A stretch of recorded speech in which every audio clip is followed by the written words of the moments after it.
Oh, I'm sorry, you don't like my music? Rude. Just walk out.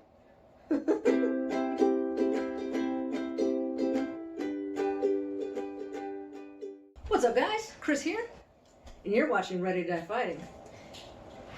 #1 zombie fitness and survival channel on Earth as we know it. And today I'm talking about something it's a little weird. Here's another one of my weird preps that a lot of people probably think, Chris, that's not really prepping. You're just taking things that you do and then just calling it prepping. It's like, yeah, I kind of do. I mean, that's part of making it a lifestyle, right? That's how you make it a lifestyle. You take everything and look at it through the perspective or through a lens of prepping. And then it becomes a lifestyle. Duh. And so what I'm looking at right now is music. Music, I think, is going to be hugely important for us once the shit hits the fan. Now think about it. Throughout history, and even now, music has been an absolutely key aspect of our culture and traditions and storytelling, entertainment, everything. It is a huge part of that. If you look at, say, for example, black culture, so much of that is rooted in music and dance. And much of our slang is derived from music. Fashion and music almost go hand in hand. It's my personal belief that art is, at least in part, what separates us from other animals. Our ability to appreciate and create art is what makes us uniquely human, I think. You know, other animals can use tools, other animals are social, other animals, do a lot of things that we can do. I don't know of any others that make art. Or do some of the other things that we do, like, polluting and all that. They kind of don't do that stuff either. But let's stay positive. So I think when we get to the point where zombies are killing everybody, and I'm going to be talking a lot about zombies because it's almost Halloween. I'm well aware of prepping isn't always about zombies. And most of the time, I like zombies in general, but I usually throw that disclaimer up. It can be other things. Hurricanes, tornadoes, power outages, civil war, riots, whatever. I know, but it's almost Halloween, so we're going to focus on zombies. So, when the zombies are eating everybody's brains, and the aliens have come and they're blowing up everything, it's going to be really important for us to hold on to our humanity. It is. It's not just about surviving. Surviving, I've said this before, surviving is garbage. I mean, you can, be in this horrific situation and technically you survive. You might be paralyzed from the neck down, you've got PTSD, you're blind, all of your family's dead, your home's destroyed, you're never really going to recover, but hey, you survived. That is not good enough. That is not good enough. We don't want to just survive. We want to thrive. We want to rebuild. We want to maintain our humanity. We want to be okay. We want to win. We want to be victorious over the zombies. And I think that's really important. I think music can play a huge part of that. So it's music. Sorry. Music alone can be resistance. I'm thinking specifically of, say, look at other countries, look throughout history. And I'm thinking, say, of the Irish in particular. I don't remember who it was that was oppressing them, but as the story goes that I heard anyways, at some point they were being oppressed, and whoever it was, maybe it was the British, I don't know, probably the British, they oppress everybody, right? They didn't want them dancing. So what the Irish did was they developed a dance where their upper body was straight, didn't move, their faces were blank, they just looked like they were walking around, so that if the police officers or whoever patrolling were happening to walk by the pub, they just saw people walking around looking bored. But from their waist down, their feet were doing all sorts of cool things. And, you know, they've got this awesome Irish dance that became a, you know, this huge thing back, I think, in like in the 90s. You had the, what was his name, Michael Flatley and the Lord of the Dance. If you haven't seen that, go look at it. It is super cool.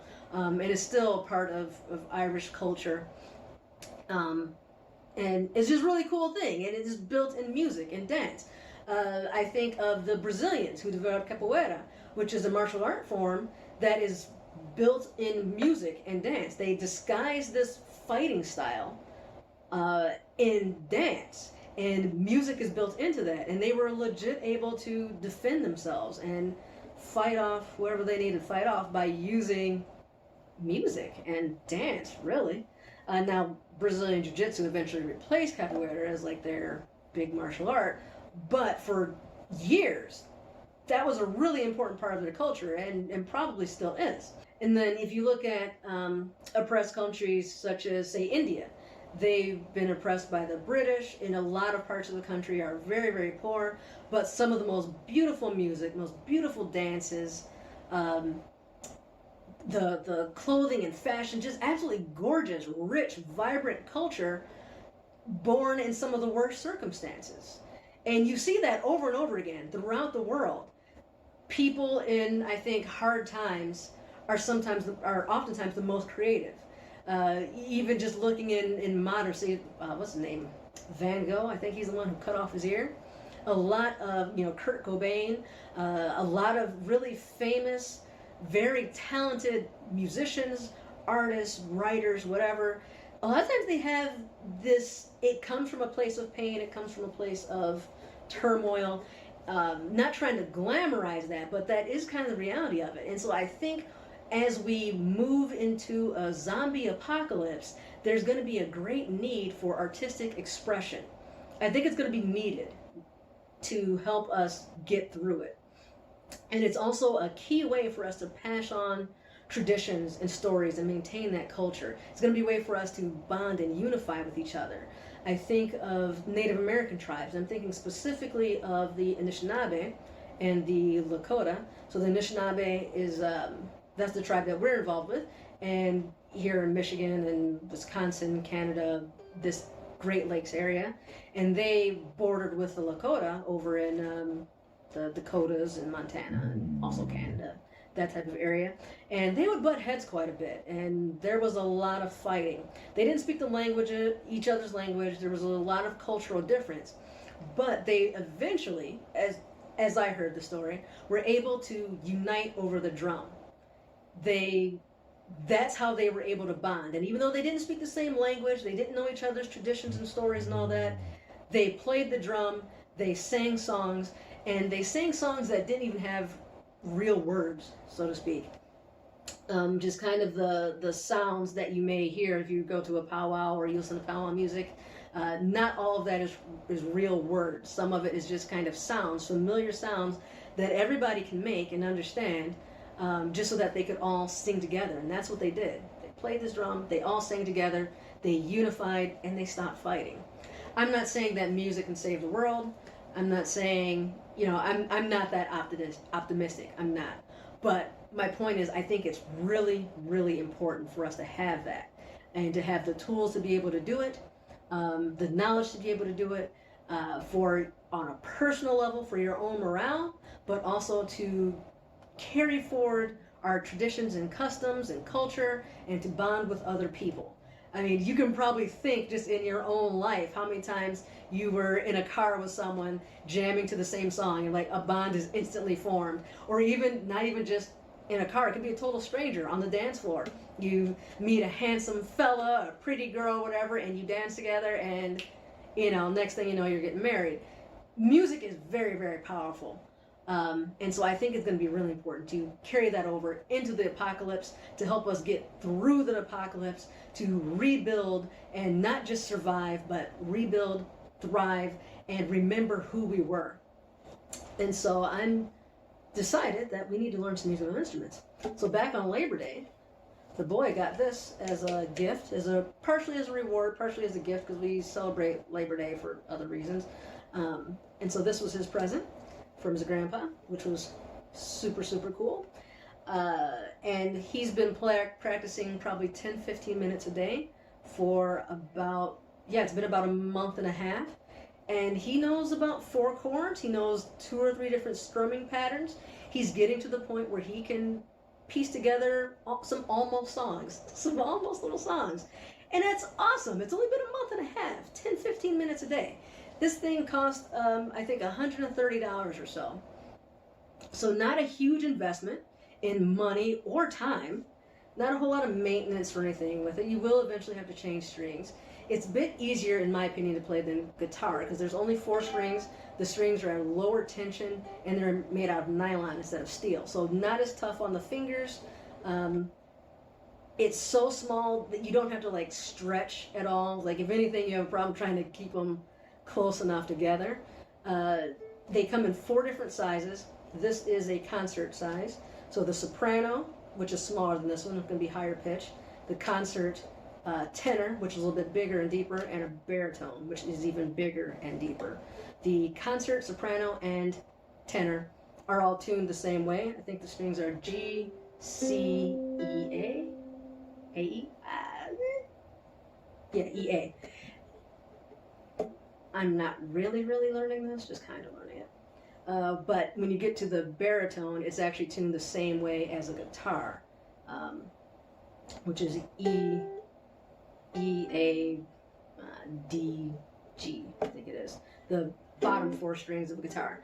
And the sound is low enough where, honestly, I don't know if I see a huge advantage of playing a baritone ukulele over a regular guitar. I think I'd probably just rather get a guitar and have those extra 2 strings, a bit more versatility. But to me, this was the perfect instrument for the apocalypse because it's so small. It's so small, it's portable, it's easy to play, it's loud enough where I can, fill the room with music, but it's not so loud that people are outside are going to hear it and be drawn to the noise and come investigate and try to steal our food and all that. It's easy to play. It's something where it's a instrument where it's easy to just kind of strum and play and have people gather around and sing, or use a shaker and just kind of follow along. So we got some shakers, and we've got this ukulele, and this just seems, like I said, perfect for apocalypse music. You can learn 4 chords. The beginning song I was playing was just 4 chords. It was C, G, A minor,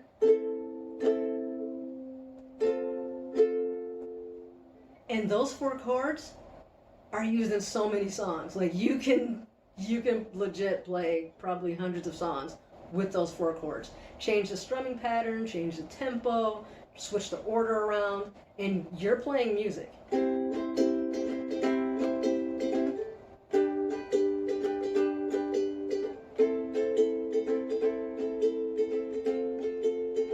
That's it. C, G, A minor,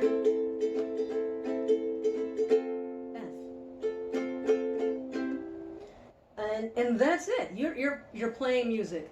I've never touched a ukulele before. I think 2 months ago. I was testing them out in the stores ahead of time, just like trying to see, like, is this making sense? Do I want this? And yeah, about 2 months ago, I picked one up for the first time, and this is where we're at already. It's just not that. And there are other chords you can learn. Even if you don't know chords,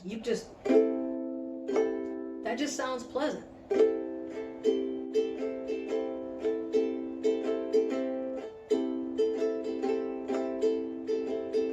Just open string strumming. It sounds pleasant. It's relaxing. Your mind is occupied. Your hands are occupied.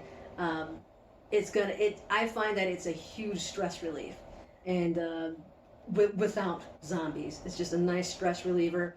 The boy, when he's upset about something, sometimes he'll just come and grab this and start angrily playing or hitting the piano, and it helps. It does. It helps both of us. Even if you don't really know how to play, you can just like I said, open strings.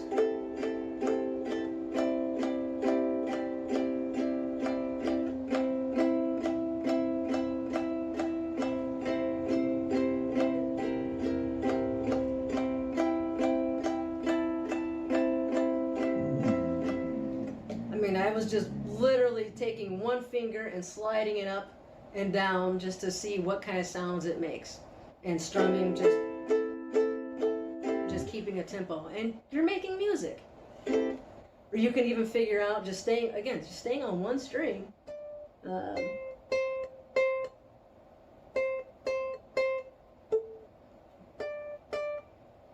See if you can recognize some notes and maybe figure out a little kid song. I'm trying to see if Mary Had a Little Lamb. Mary. Maybe there.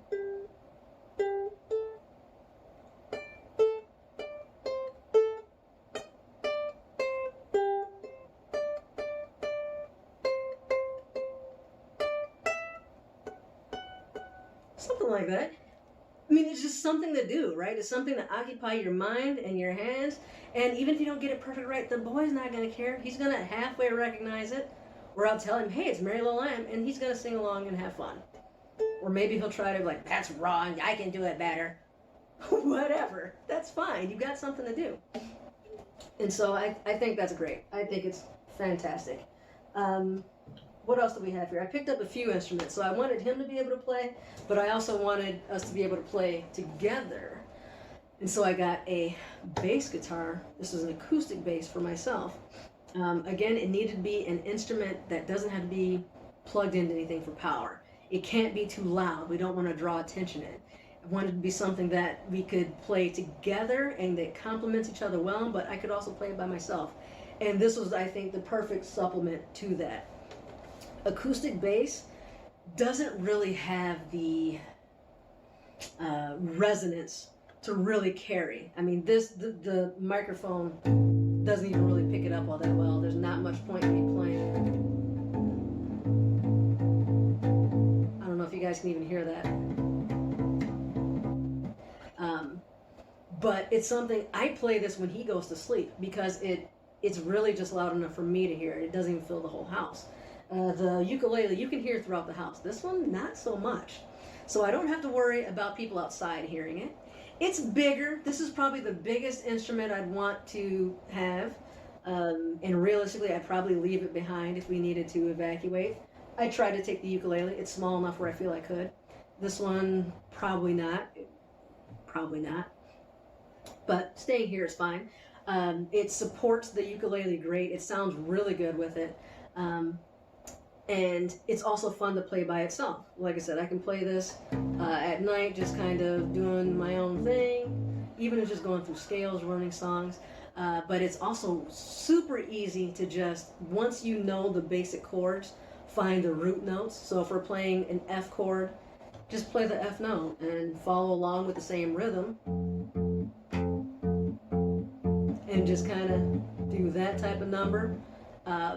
Now you're playing with your ukulele player or your guitar player, whatever. And it's pretty simple to do. Not saying that bass is easy, not saying that ukulele is easy, but I feel they have a pretty low learning curve from the beginning. Now it's much harder to get really good. Of course, you guys spend a lot of time. There's some amazing bassists and amazing ukulele players, and you're talking hours and hours and hours and hours and hours of practice to get to that point. But to just doink around and kind of make some music in the apocalypse, you could do it without a whole lot of effort, especially if you start prepping right now and pick up an instrument and start learning how to play it. So acoustic bass, I thought was a good choice, again, for that reason. It's quiet, it's a good support instrument, it's fun by itself, and there's a ton of songs you can play without a ton of effort. Like some of the most famous bass lines are really simple. If you look at Under Pressure by, was it David Bowie and Freddie Mercury?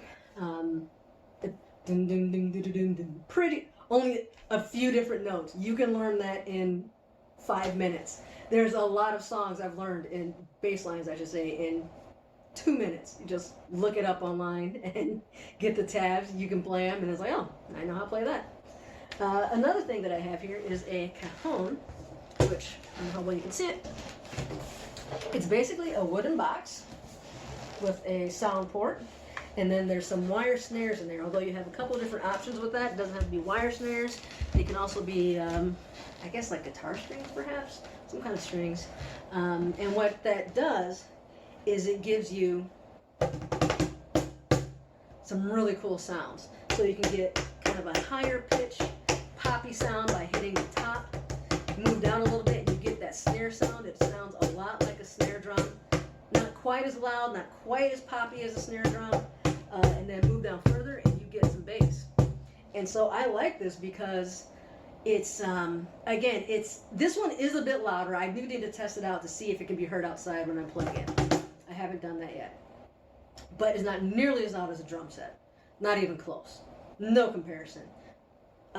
It's small. Look how light this is. It's very portable. It can be used as furniture. I can sit on it. I can put stuff on it. It doesn't need to be tuned. It doesn't need to be maintained. It's basically a wooden box. And I can get 4 or 5 distinct sounds out of it. And so a lot of pop songs are simply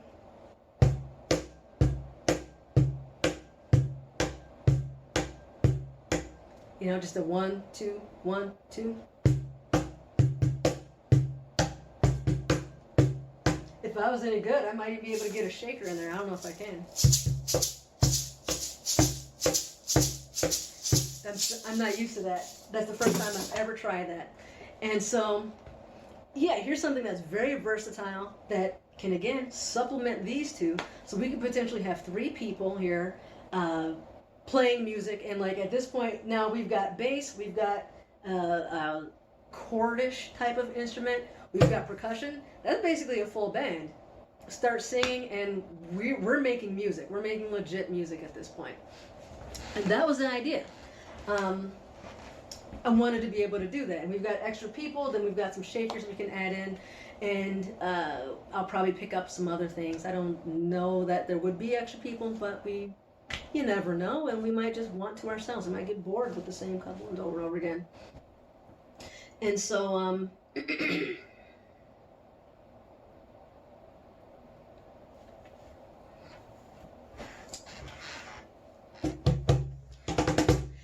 I don't, I'm not good at the cajon yet. I don't really know how to play it. I can just doink around with it, but that's the point. You're just doing stuff. It doesn't matter. It's fun to do. If I turn on the radio, I can just follow along and do things, and that's why I like hand drums. Again, low learning curve, low barrier to injury. You don't have to hold sticks certain ways. You don't have to position things, do things just perfectly. It's just using your hands, slap it. And different ways you slap it makes different sounds. There's no real wrong way to do it. I'm sure there's ways that are more right and better, but it still makes sound. It makes sound. I can hit it all sorts of ways and it makes different sounds, and I can make music with it. I can follow along. As long as I can stay in time, I'm doing it right. And that's why I like this one. So that was my prerequisites for these different instruments.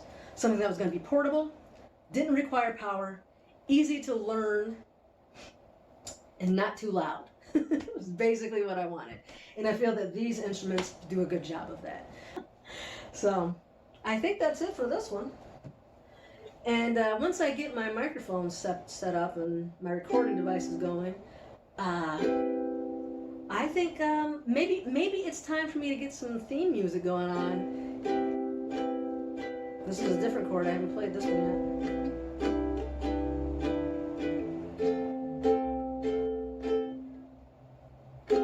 Still learning that one. I don't have a good transition on that one yet. That's I think F major 7 maybe. Can't remember what it's called, but I know I'm supposed to play it.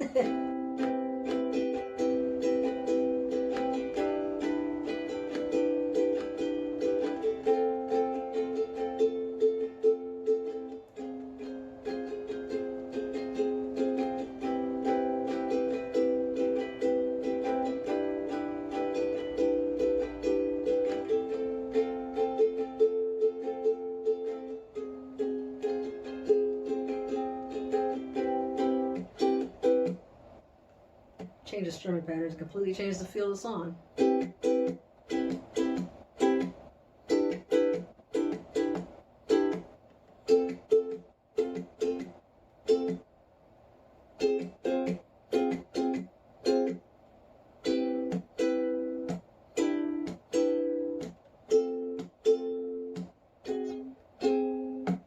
I'll get it eventually.